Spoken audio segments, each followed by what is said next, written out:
Good afternoon. I hope you enjoyed your break. For General Fogarty, I don't know if you were in the audience a moment ago, but we were talking about critical infrastructure. One of the panel members was arrested right after the panel as a hacker. Really a dynamite session that could have used another 30, 45 minutes with the deep dive that each one of them could have taken. So we'll take a look at that down the road. So it's now my pleasure to introduce our next panel. And this one is one that I think you're going to enjoy a great deal because you heard General Fogarty earlier in the week, seems like a week ago, but I think it might have been just yesterday, talk a little bit about where the cyber CoE is going and his vision. We now have an opportunity to do a little bit deeper dive into that. I'm not going to give an extensive background on General Fogarty because you know who he is, but he's got his distinguished panel. I'm sure he'll introduce each one of them, and we'll get some great insight on where the Cyber Center of Excellence is going over the next hour or so. Thank you, sir. Mike, thanks. Really appreciate everyone joining us for this hour this afternoon. I actually asked Mike to give us a chance to lay out the Fort Gordon story because we think it is actually one of the big ideas that is as a result of the build-out. When you think about the Army's decision 3 years ago to establish a Cyber Center of Excellence down at Fort Gordon, and if you looked at that as an isolated event, you might scratch your head. And what I would argue is actually part of a brilliant master plan. Now, it may have not been actually planned to be brilliant, but it actually is. And it's really this big idea that you could take the operational force, you could co-locate the institution there, and then they would both be able to feed off of each other. And I think what we've created, whether it was by accident or by design, and again, that depends on probably who you talk to, I think what you will see is that we actually have almost a perfect storm here of opportunity, of the ability to create really a virtuous cycle instead of the sometimes vicious cycle with separated headquarters, dislocated efforts, whether it be training or operations. So what I'm going to do is try to share a few stats to kick this thing off to kind of give you an idea of what I'm talking about. And if you would have visited Fort Gordon 10 years ago, 15 years ago, about 75% of the activity here would have been signal training. And if you fast forward to where we're at today, only about 27% of the activity is signal training. The vast majority of the activity that occurs at Fort Gordon is 24/7 intelligence, cyber, and signal operations. And so think about that. We've gone and really transformed from principally a training institution for one branch into this very powerful operational platform. And then what we've done is we've actually taken one branch, the Signal Corps, and we've actually added Cyber Corps and the Electronic Warfare Corps. And so that's really 3 of the 4 principal partners that operate in this environment. And so the Intel Corps is the other principal player. They're out at Fort Huachuca. But when you look at Fort Gordon, 3 of the brigades that are here are actually intelligence brigades.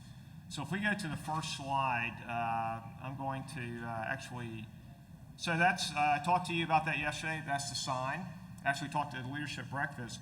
And when you come to Fort Gordon, you actually see that sign. Once you get through security, it's up on the upper right as you drive through. And what I tell people is, this is who we are, but I assess that it's still very aspirational. We're still the Signal Center of Excellence, really, trying to become the Cyber Center of Excellence. And we're really just partway through our journey, and we're still at the initial operating capability, so kind of that first stage. And we're striving to be at the fully operational capability probably over about the next 5 to 7 years. And we'll talk a little bit about on this panel what that really means. But we went from a time-based date to be fully established to a really conditions-based date to be fully established. And this team will actually share that with you.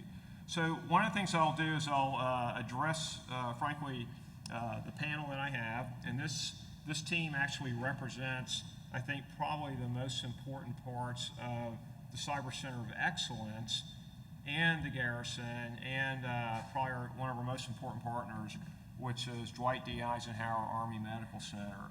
And if we go from left to right, right next to me is Todd Boudreau. Todd was the former Command Chief Warrant Officer for the Signal Regiment, and now he's actually the Deputy Commandant of the Army Cyber School. And when you look at how fast that's progressed, the guy who's really been the heart and the brains behind much of that success is actually sitting right next to me, and I'm always proud to share the stage. Many of you had the opportunity to listen to him talk about what this all means to the Fort Gordon Cyber District, which is great because we're going to talk a little bit about that on the panel today. Right next to Todd is Colonel Leroy Payton, who actually runs our Capabilities Directorate. And so I think most of you understand that I'm responsible not only for training the force, whether it's signal, cyber, electronic warfare, but also getting the requirements from our principal customers and then translating those to capabilities that the Army can actually employ. And so Leroy has been on the staff here for a little over a year now, and he's been a big driver in pushing us forward and meeting that demand that General Hodges talked about yesterday. So, where's my EW equipment? I want it yesterday. And what we want to do is provide that as fast as possible to the force. It's not just electronic warfare equipment, it's a full range of signal capabilities and cyber capabilities that are required. So it could be a tool, it could be a piece of software, it could be an actual vehicle with some capability attached to it. And Leroy is responsible for running that. As you can imagine, massive undertaking. Next to Leroy is Colonel Todd Turner, who is the Fort Gordon Garrison Commander. We were very fortunate because Todd actually served as my SIG chief for the previous year. He had the opportunity to get and understand what we're about, what our vision is, and what we're actually trying to create. And then he's rolled right into the Garrison Command, and he'll have the opportunity to explain why that is so important. Next to Todd is Colonel Mike Weber, who is the commander for Dwight D. Eisenhower Army Medical Center. And we're going to talk about why he's here as we go through the presentation today. But when you think about readiness, Mike is frankly one of our key enablers. When you look at the cyber environment, the information environment, he's also one of our key opportunities, and that's one of the things we want to assure people understand. And then at the far end of the table is Mr. Dwayne Williams.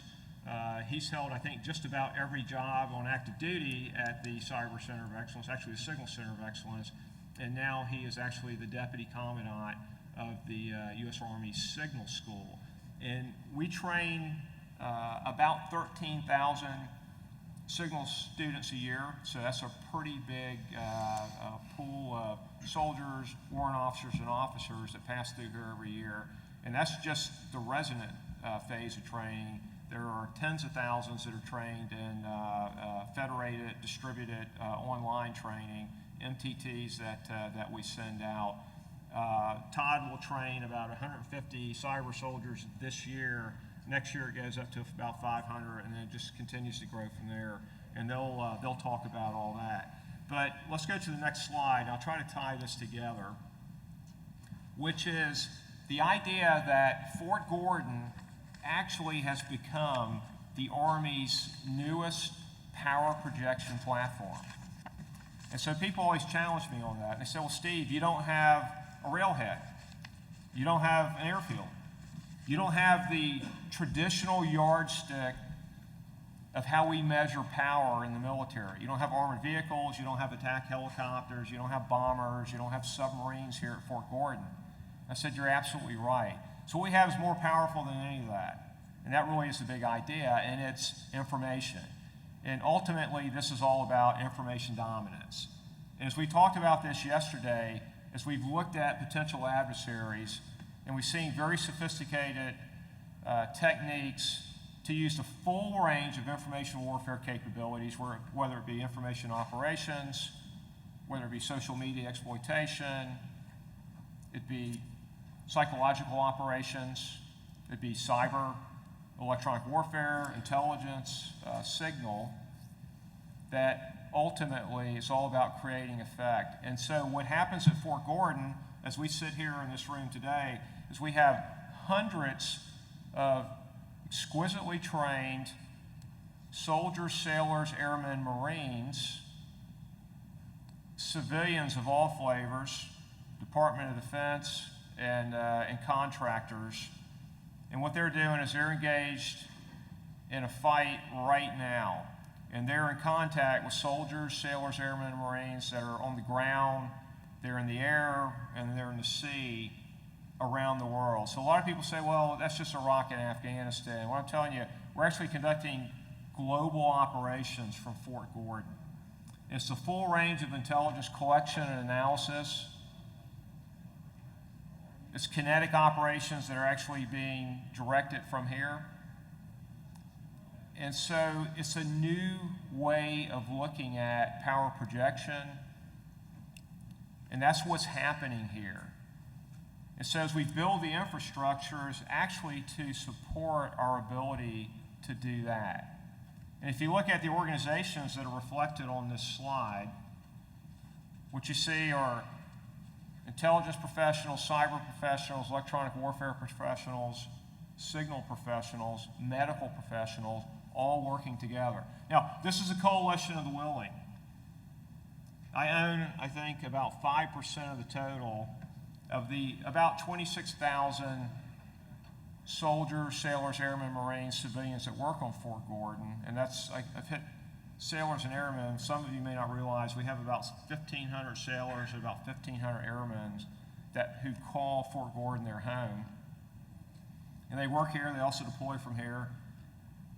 And the reason they're able to do their job is because the foundation that all this rests upon is DODN. As we talked about yesterday, that is our warfighting platform. The network is our warfighting platform. And so that's what's new. So if you're an infantryman, you organize around your infantry platoon. If you're an armor officer, the M1 Abrams is your weapons platform. If you're an aviator, it's the Apache, or maybe it's an F-16. And so for us in this community, the network is our weapons system, and we have to organize around it. And Fort Gordon's uniquely positioned to allow us to do that. Next slide, please. So when we looked at the opportunities that presented themselves, there were also some challenges. And part of the challenge is there's a lot of stovepipes. And as I talked to my boss after he visited here a couple months after I took command, and we were talking about a whole range of issues, he asked a very simple question. He said, Steve, is your challenge, is it policy, or is it technology? I said, sir, we actually have challenges both with technology and with policy, but none of those challenges are insurmountable. Our biggest challenge is cultural, because the people who provide, they build, operate, maintain, secure that warfighting platform, they actually don't look at themselves as operators. They don't look at it as a warfighting platform. They look at it as a service they provide. And so we have to change that.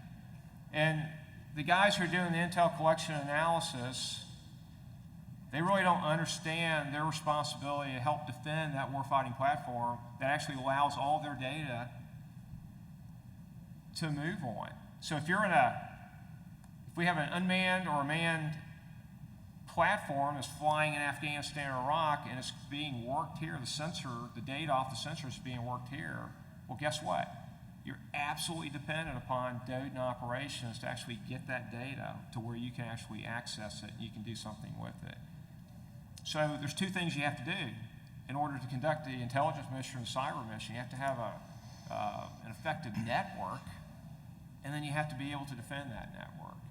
And so what this causes, or these different tribes that we've described, to actually have to work together.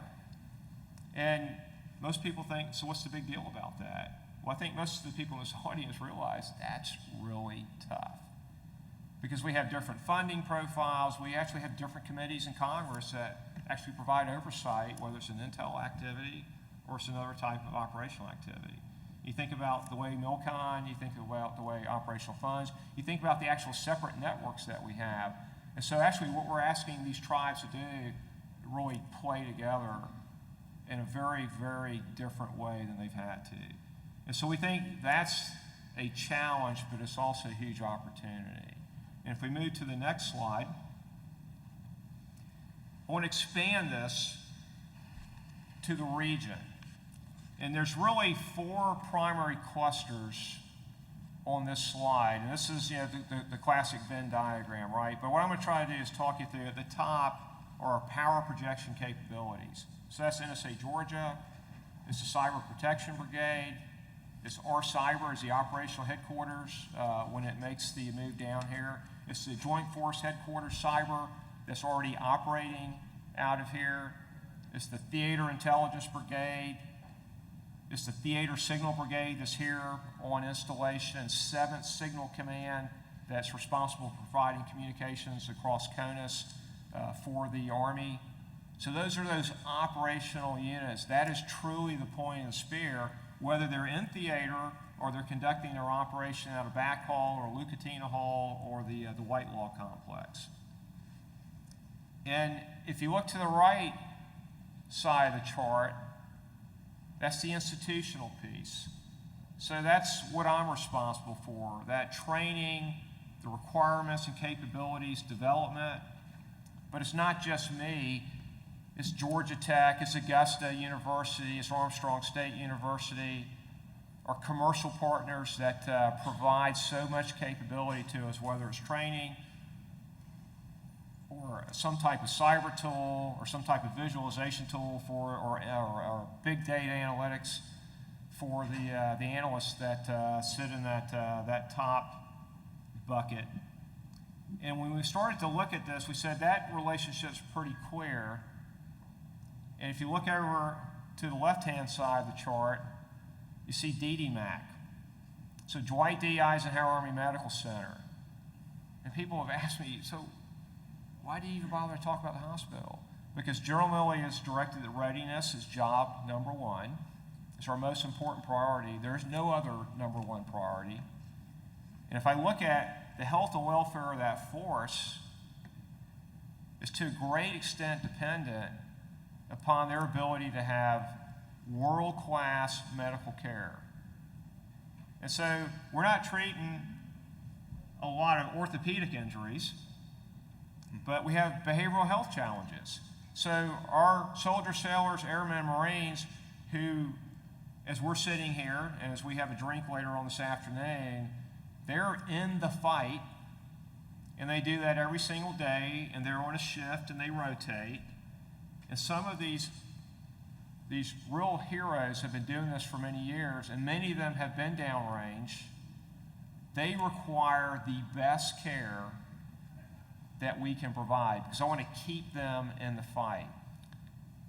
And so that's one aspect of what the hospital provides, or the Army Medical Center provides. The other aspect that it provides is actually relationship with the medical community, which for the state of Georgia is actually concentrated, I think most of you realize, here, because this is where Medical College of Georgia is. And so we also start to look at the opportunities, because Mike has some really tough requirements for telemedicine. So there are many situations where I don't want to provide, or I can't provide, the full range of medical care, full range of medical specialty at the point of need. But we're not going to lose a soldier, sailor, airman, or Marine, or one of our partners because a vascular surgeon like Mike is not there at the scene. What I can do is I can provide Mike there virtually, so he can talk to the surgeon, he can look at all the data that's coming back. And so, like anything else that's worthy of projecting through cyberspace, is probably worthy of attacking. And so therefore it must be worthy of defending.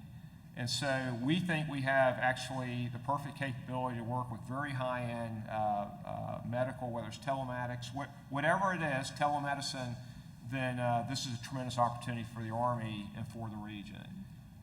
And then the last piece of this, which is vitally important, it's what Todd talked about today, is this idea that we have unique relationships with the local and the regional communities. And so you listen to the descriptions of ADP and Unisys, why they moved here. It wasn't to chase some government contract. Quality of life, a lot of opportunities that they saw. And when we look at people that talk to us all the time, so why did the Army make the move? Well, the Army made the move down here, again, by accident or design, that actually allows us to connect the institution directly into the operations. So imagine this, I can literally have someone working a very tough problem at Whitelaw today, and then be able to walk into the classroom or VTC into the classroom tomorrow and describe the challenge that they faced, be able to describe the solution, or actually tell the class we weren't able to solve it. We want you to solve it for us. Please help us with this. And see, I can't do that today because my campus is really at the unclassed level. And so as we build the new campus, which the Army has really gotten behind, now I'll be able to have that exchange at multiple levels, from the TSSCI level all the way down. And so when I look at the activity, and this is certainly military-centric, we can't do it as a military alone. We have to do it in partnership with the local community, the regional community. We have to do it in partnership with industry, with our great commercial partners. We want to do it in partnership with the school system. We want to do it in partnership with the operational force that we're here to support. And then the guy who actually has to knit all that together is the guy who actually is least resourced, and that's Todd Turner. And so we're actually going to try to get him some help here on 30 August. And we're actually bringing a really large war party together, or war council, I guess. And it's actually bring in, we think, the expertise that's going to be required to deliver this. Next slide. And if we look at the population, I'm not going to dwell on this. This is much different than what it looked like 15 years ago. And so we have to recognize that shift in demographics. We have to recognize that shift in mission and that shift in opportunity that this presents us. And so when I talked yesterday about failure to change is a decision to fail, this is what I'm talking about. So this is not rocket science. We see this, and we're actually making that change now. But change is never easy, right? And so this is why part of it's being fully transparent, letting you understand what we're thinking about and the steps that we're taking. Next slide. We've really broken this down into what we call the 3 C's.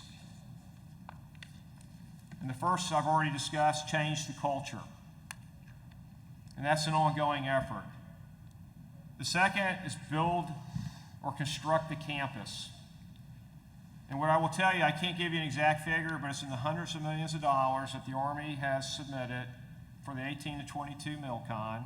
I'm not going to get ahead of the Army or the Congress, but what I'm telling you is that this campus is going to be world class. It'll be the best communications capability, the best data center in the military. This is where we're going to be able to train the finest, because we're getting, as I talked yesterday at the leadership breakfast, 4 things you need for a school. You need students. We're getting great candidates. I mean, unbelievable talent that are signing up to come into the military. Curriculum. We've got tremendous curriculum. It meets the joint NSA accreditation. We actually yesterday just received news that our ICC actually has been granted equivalency, which is a huge step forward for us from ADAT. And that's going to give us a lot of flexibility, a lot of opportunities that we didn't have before this. Instructors. That's going to be a mix of government. We want academia to contribute, and we want industry to contribute. We think this is wide open. We can't do it by ourselves. We don't want to do it by ourselves in uniform. We want to partner with you. But the last thing's facilities, and that's where we're woefully deficient. And what I'll tell you, we have a very good plan to correct that deficiency. And so when I look at the investments DOD has made at Fort Gordon from about 2007, when we broke ground on Whitelaw, to last year, it's almost $2 billion. When you look at the Milcon, the tails for furniture, IT, and all of that. And when I look at the investments that are programmed or in the works between today and about 2023, it's about $1.5 billion additional dollars. And I think that will actually, that's going to actually grow. So we're going to get well. It's not going to happen overnight. And one thing I do know is we build this world-class campus, we're going to need world-class help. Because this is not something TRADOC's ever built before. It's certainly not something that Fort Gordon's ever built before. The closest will be what we did out at Whitelaw with NSA Georgia, but this will be a different campus, even from that. So lots of opportunities. Next slide. So I'm going to stop here, and I think Todd, this is your chart. So he's going to talk to you, and then we'll wrap it up and take questions at the end. Yes, sir. Sir, thank you for the opportunity to participate in this very important panel. You know, it's amazing to kind of reflect back on where we were last year at this time, and right about the time of TechNet, I know that the Cyber Center of Excellence had published your strategic plan on where we were going, and just in those 12 or 13 pages in that strategic plan, you can see how that's really permeated every facet of really this week's conference, everything the Cyber CoE has done, and obviously the campus. That strategic plan was then really reverse engineered, if you would, back up to the Army cyber strategy. And those two documents are really what guide the garrison's efforts and will guide us over the next 10 years. So we've taken those two documents, and we are now responsible for integrating and implementing that across Fort Gordon on behalf of the senior commander. So to accomplish the end state, the garrison has prioritized across really 4 primary lines of effort. The first being sustainment operations, 2 being transformation, quality of life, and partnerships, which all feed into the 5th, which cut across all those lines of effort, which is readiness. For the purpose of this panel, I want to focus primarily on transformation and partnerships.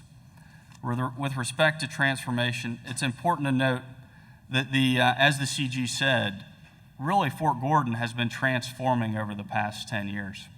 You look at the investment that has gone into Fort Gordon, the transition from some 70% of TRADOC operations, now only 27%.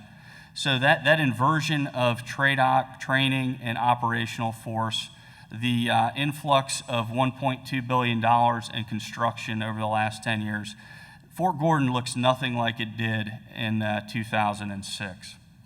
Now, having said that, I just sat through a week ago a rehearsal of concept where the Department of Public Works, on behalf of the senior commander, synchronized 50 projects projected, assuming the NDA obviously gets approved, 50 projects totaling about $1.5 billion over the next 10 years. So we're very excited about, obviously, the opportunity on behalf of the community, our tenant units, to ensure that that is a success, building that campus that the CG just spoke about.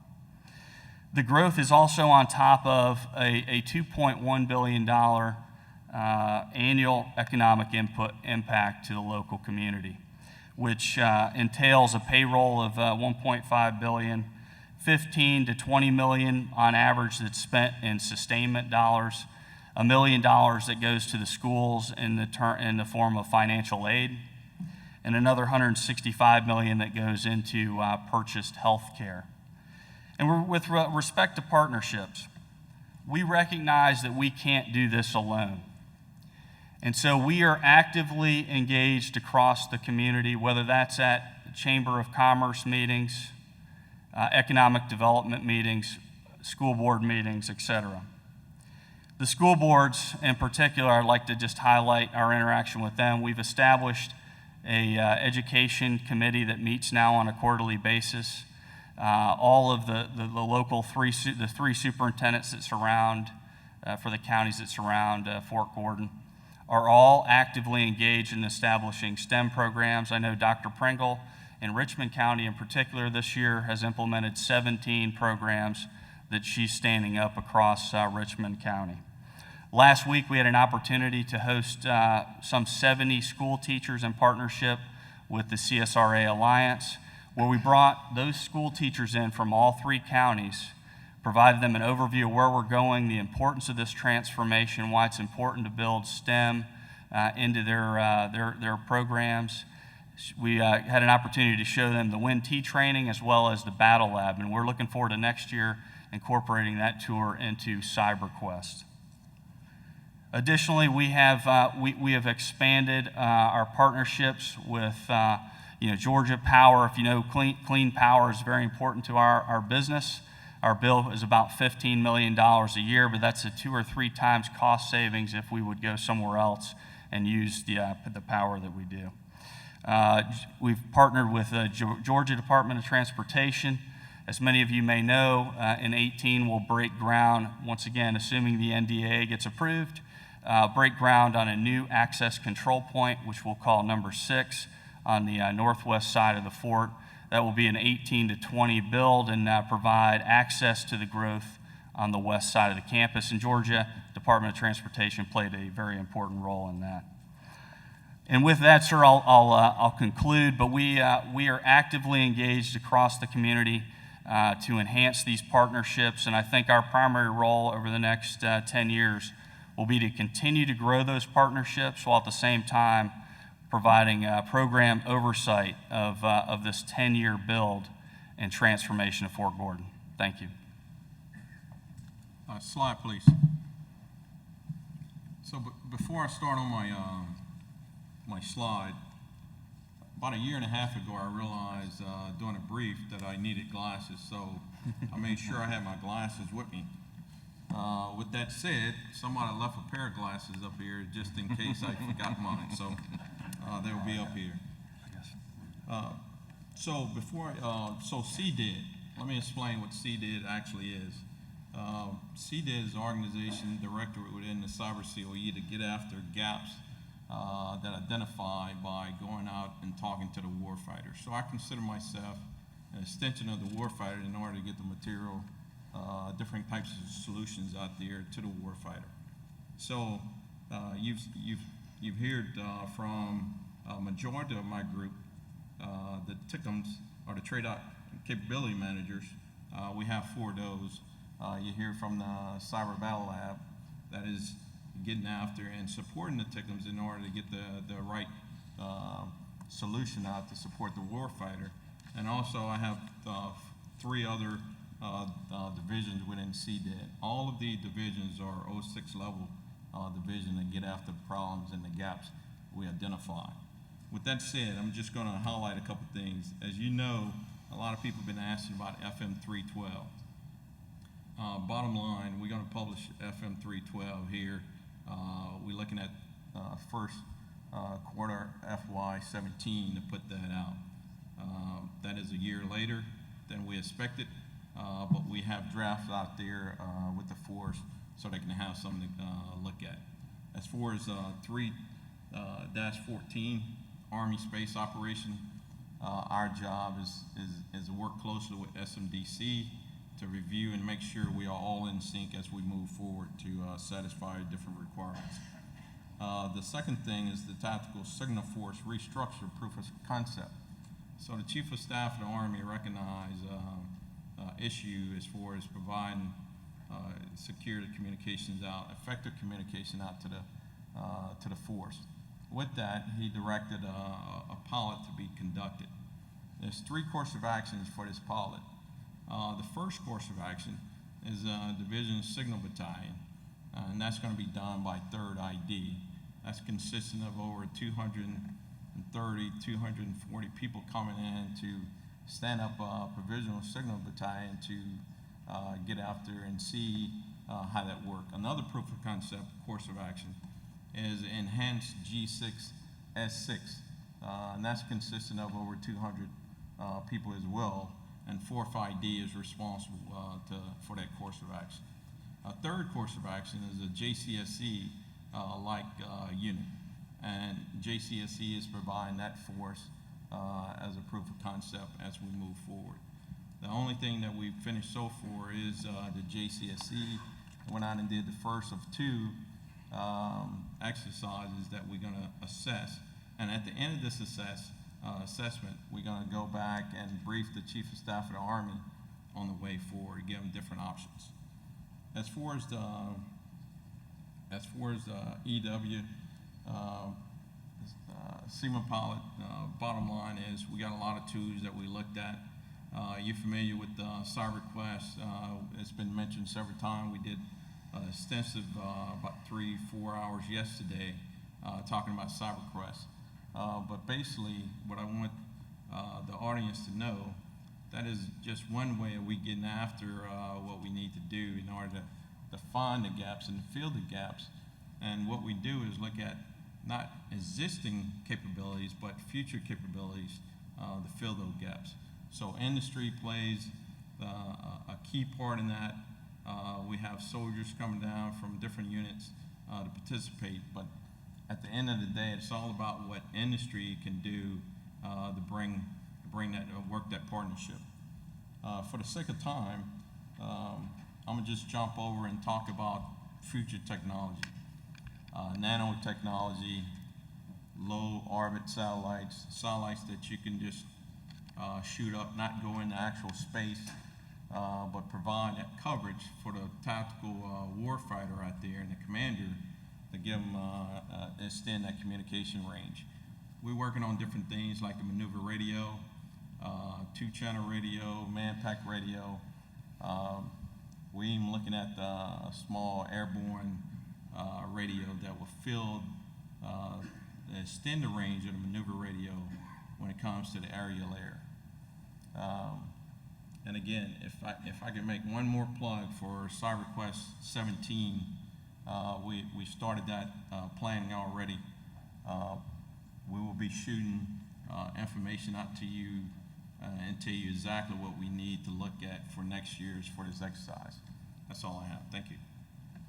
So next slide, please. So as we transition, what I'd ask the three remaining members of the panel, probably about 3 minutes each, and then you'll spark questions, and then we'll have a chance to take questions. So that'll be a challenge because I'm very excited at this, but I will come on target on time. So very excited to see everyone that decided to come to this short notice, no notice. Tells us that you're excited about what we're doing because we're darn excited about what we're doing. So this time last year, the cyber school was barely a year old. In fact, 1 month after TechNet Augusta 2015, we started our first course. So we trained our first second lieutenant's course.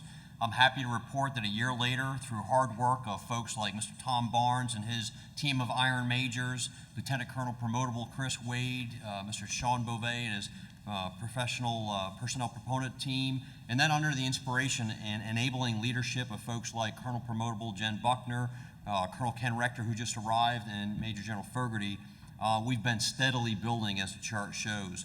By October of this year, we will have touched over 150 students. Now, that doesn't sound like a lot when you hear, over 13,000 students, but that's a very quick flash to bang time. We've conducted our officer basic, advanced, and transition courses. We have conducted our enlisted senior and advanced leaders courses, and we've started our very first warrant officer advanced course. So by year's end, we will have touched 200 students, and we are ready in December of 17 through January through December. We will have touched about 600 students. So that's a massive increase in training. And quite honestly, it's something that I don't think our Army was really prepared for. I think we've just kind of made our way through. Driving these objectives and these goals are those lines of effort that you see, those four. And so I'm just going to take just the last minute and a half or so to touch on a couple of those that we find that are very important. Number one, to achieve both joint and Army training standards. It was said, I believe, by the Signal Commandant on the first day that we don't conduct courses just to graduate students. We actually have objectives that they have to learn, and we are extremely proud that we met equivalency for an NSA Associate Director of Education and Training training course, the Intermediate Cyber Corps course that we have operationalized, and we call it our Core Cyber Technical course. That's big because that means that when we produce students from here and they arrive in their first duty assignment, they're ready to begin operating. They're not just put into another training cycle. We're looking to establish TWI and fellowship programs. So if you're from academia or if you're from industry, we're looking to connect with you. We're looking at establishing a cyberspace response assessment capstone. And so there's been some very exquisite training that's been provided. We got some ideas for maybe a cyber quest next year. So let's see what you can do. And so we're gonna connect with you early as we lead up to that. And we want to see the best of the best, because that's not only what our soldiers deserve, but that's what the nation deserves to be able to defend our country.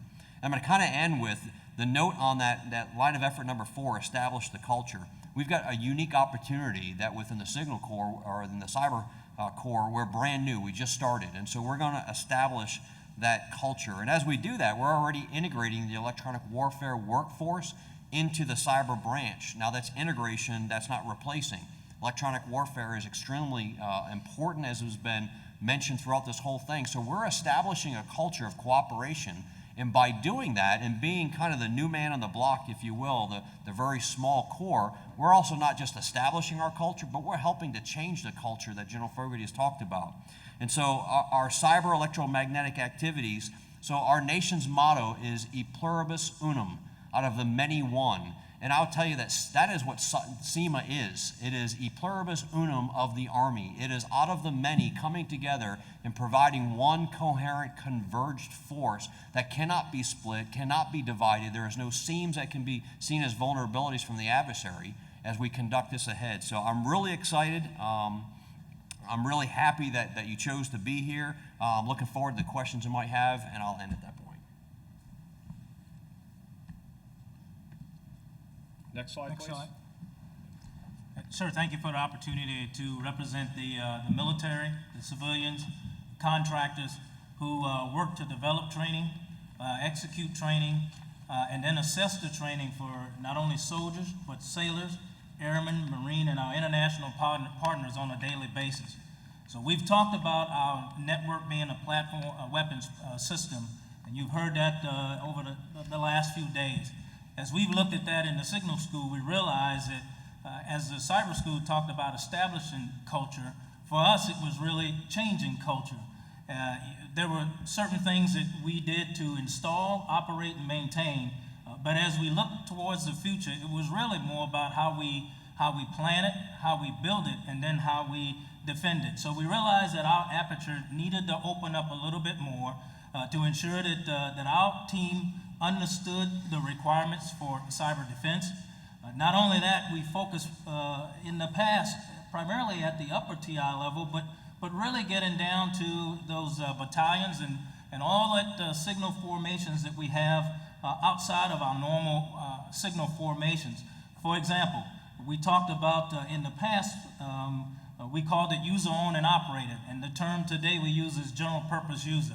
But at the end of the day, it may be a general purpose user, but is it a signal-owned piece of equipment that we've got to ensure that our soldiers know how to operate it, how to install it, and primarily how to train it. So we've got to get down with our partners at the other centers of excellence and ensure that they understand what we can deliver from our home base here at Fort Gordon, not only to their centers, but to their formation. So that's a change in culture that we really needed to assess and get after. In the middle, you see kind of our workload that we have on a daily basis. And 11,000 soldiers, sailors, airmen, and Marines that we train here on a daily basis over a total of 89 courses. And so that's a major load that we focus on in ensuring that they have a safe environment and an environment where we can surely teach and those soldiers can learn. For many of you that have been here in our classrooms before, our instructors have worked hard to ensure that we've got the most innovative solutions in those classrooms. But quite frankly, we've done just about all that we can do inside the walls that exist today. So it's incumbent upon the team that's gathered here and those that have been working hard to help build facilities, help come up with structures and new ideas and new ways, innovative ways of teaching our soldiers. As we look at the middle, I just want to focus a little bit on our officers, warrant officers, and enlisted of the future. It's really about educating our officers. We just started changing our programs of instructions and our lesson plans so that they're educational based, and we can focus on things that give them long-term understanding of principles and basic skills of how certain things within the network operate. Our warrant officers have got to bring a blend of both the technical and the education so that they can really focus and become those experts in training in our formations. And then the enlisted formations, really, it's all about training them and finding that balance between the principles of the pieces of equipment that they're going to see in the formations, and then the skills that it takes to really operate and maintain that equipment. As we look to the future, it's got to be outcomes based. We've got to distribute the learning again, not just here at Fort Gordon, but to our other centers of excellence, as I mentioned earlier, to our Reserve and National Guard partners who train at other facilities. And we've got to expand the security that gets after ensuring that we have classrooms that can train at the secret level and the TS level, so that the soldiers understand the environment. As we look towards the future and the projections, they remain constant throughout the entire force in terms of the workload. So it becomes incumbent upon us to ensure that we establish good foundations now so that we can continue to provide quality training for those soldiers in the future. So what must we do and what can you help us with? We've got to constantly find ways to provide innovative instructions. And that allows us to not shorten courses, but to deliver more in the course. And last, we got to reduce the time it takes to train. We've got a lot of complex equipment, and it takes a long time to train it. And we're not going to get more time to train, so we've got to figure out how to take those complex tasks, simplify them so that we can teach them in the classroom, and the help that you can provide doing that is invaluable. Thank you. Next slide. Thank you, General Fogarty, and thank you everyone for being here. It's my pleasure to talk about Eisenhower Army Medical Center and the future that we have with technology and with the partnerships that we have in our local regional community. One thing that's interesting about Eisenhower is that we already started off with a big operational reach, a long operational reach. We operate a clinic at the Southcom headquarters, and we operate the clinic that serves all of Puerto Rico, which is Rodriguez Army Health Clinic in Fort Buchanan. So we already came into this new era with stresses about how can we use existing technology to really make healthcare delivery work, and whether that's on the back of landlines or cell phones and going up to VTCs. So we've always been responding to a push to really leverage technology. When the Commanding General for Regional Health Command Atlantic, General Ronald Place, met with General Fogarty, after that we had another sit-down meeting, and General Place said, you know, you are uniquely positioned to be the hub, and your challenge is Eisenhower is going to make virtual health a reality for the rest of Army medicine. So we are really excited about taking on that challenge. Part of being able to respond to that kind of demand, though, is growing the workforce that we have here. So we start off with having programs with Columbia County and Richmond County for high school. So we have work-study programs where people get experience working in the healthcare setting. We have partnerships with the technical colleges, with Augusta University. They have a medical school, obviously, a world-class medical school. And part of their training for doctors and nurses for their clinicals are coming to Eisenhower for experienced by really a great graduate medical education faculty team. Eisenhower also has its own graduate health education that spans all the way from sort of combat medic training to licensed practical nurse training to all the kind of technicians that go into specialty surgical and medical services. So throughout the entire portfolio of medical and surgical training, we have an investment there. And part of that is so that they are exposed to the use of technology in telemedicine and virtual health, so that when they graduate, they'll already have that credential and that experience available. When at the bottom of the slide, you'll see sort of the FMC, so fully mission capable. We already do a lot of telemedicine, virtual healthcare on the back of the existing networks. And I'm really lucky to have Colonel Keith Wagner and Dr. Joe Wood to be my champions that always are pushing innovation, that are working with industry, making sure that we have the policy and the technology, and it's connected with the group that can make this become a reality. And I'll just close by saying that today we are partnering with the 5th Special Forces Group for where they deploy through a number of technology links. Our providers at Eisenhower then do telementorship, real time, wherever they are, 24 hours, 7 days a week, to make sure that those who are called and our allies to go in harm's way are backed up, even when it's dark, rainy, and dreary. So thank you very much.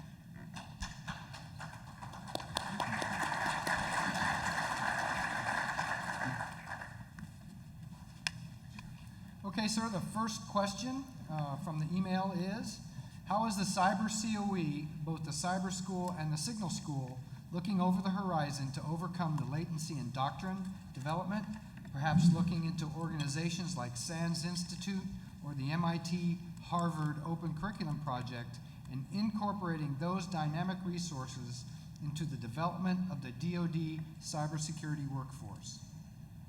So that's a great question, and we have an advantage in the cyber school that no other school and branch has, and we are going to exploit the daylights out of it.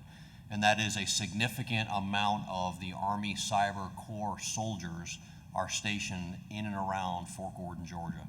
And so we have already started making contacts with the unit commanders and looking at how we take individuals that are assigned as students and we provide them to the operational force. So we actually plus them up a little bit, but then we have an agreement with them that when we have a schedule, they come on platform and train. So when they're off platform, they're not waiting for the next class, but they're actually actively engaged in missions. So every time they come back, we can really operationalize and they can speak in a construct that makes sense. So when the students graduate, they really not only understand technology, and that's probably one of the biggest things that we've heard as a difficulty to overcome. There's so much to train, and so we tend to take a very teaching, very advice and educational view of it. And so we teach what we call knobology, and people learn what buttons to turn and knobs to push, or the other way around. But the problem is the faceplates change, and so with our training, we teach through problem sets that the operational force bring. We also look at leveraging our NSA Georgia partners with adjunct faculties, and so it is the ability to be able to spin that back into lessons plans. Now, there is a little bit of how do you contain that, because the good ideas abound. And so we'll have a very dynamic academic staff that understands the human cognitive and non-cognitive abilities to make sure that we're really focused at the adult learning model, training at a higher level of Bloom's taxonomy, but it's bringing those operators back on and off of the stage or the platform, if you will, as facilitators, and then back into the operational force.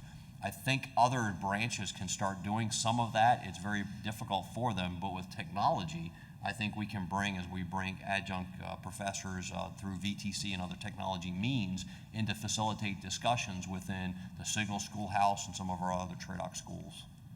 So if you look at, we have one of the largest Microsoft academies, Cisco academies, SANS efforts. So we absolutely embrace the best that commercial providers can offer us. The other thing, though, that we're really working hard on is the outreach to academia. So one of the reasons we concluded our first memorandum of agreement with Georgia Tech was actually to get access to curriculum and instructors. And so we're actually working our way through what those requirements are. So one of the reasons we held this panel this afternoon was actually to make sure you understand that we're not trying to solve this problem by ourselves. As we've circulated over the last couple of days, we've had, I think, a lot of great opportunities provided. And so for us, it's kind of sorting out what fills those specific niches. Okay, thank you, sir. Next question. When data was incorporated in the mid-1980s, it took time for conversion to occur, linking the radio or signal occupations to computer specialists that resulted in a merging of computer skill sets into signal skill sets to effectively blend radio with signal and data. How is this conversion going to occur with signal and cyber organizational skill sets, or do you see them as separate skill sets? No, so I actually see those lines blurring. Probably as we're sitting here, they're blurring even more. And really, that's been one of the big ideas here. So if you think about the cyber force overall, we have a tendency to drill down on the 3,000 or so that are in the cyber branch. And what we've said from the very beginning is, first of all, they can't do it all by themselves. About 80% at least of the cyber force, I believe, are signaleers. There's a large portion of the force that come from the intel community. And they all operate on the same network. And it really, as we looked very hard at how we were going to build the branch, was keeping, we did it by work role analysis, basically. We said these are the key work roles that will be part of the cyber branch. These are all the other work roles that have to support this effort. And so everybody has a position to play, a job to do, and I think the challenge is how we knit all that together in the most effective manner possibly.